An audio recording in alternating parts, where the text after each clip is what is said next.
Alright, so my name's Caroline Guthrie. I'm a little sick, so I'm not going to show my face.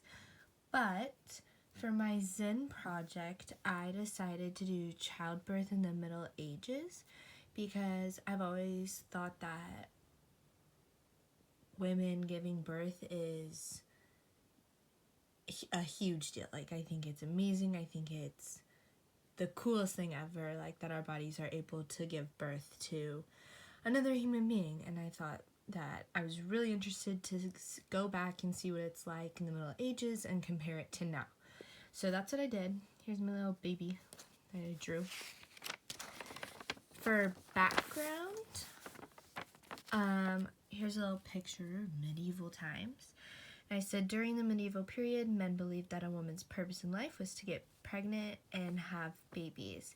During this time, it was a very dangerous time for women, and many wrote wills before giving birth because it was so dangerous and they were so likely to die, which I thought that was very interesting, that many of them wrote wills. For influence, I said in today's time period, we now have the technology and medications to keep women alive while delivering. The chance of survival back then was 2 out of 3 women. Now today, roughly every 19 out of 100,000 women live.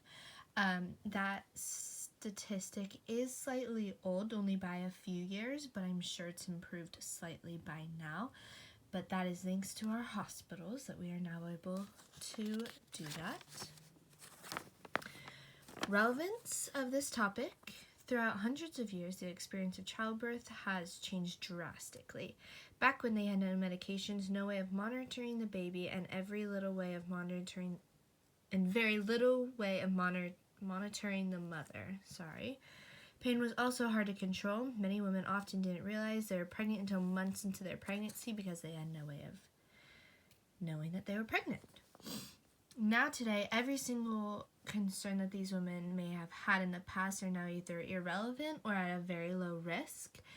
This is thanks to our medications and highly advanced technologies that we are now able to get rid of many of these risks, possibly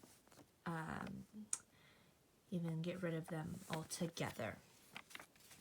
I found very interesting, his little shocked emoji face, that while researching childbirth in the medieval time period, I found it very intriguing how dangerous and serious childbirth was back then. That must have been terrifying as a woman to go through. Thank you. This is my Childbirth in the Middle Ages by Caroline Guthrie.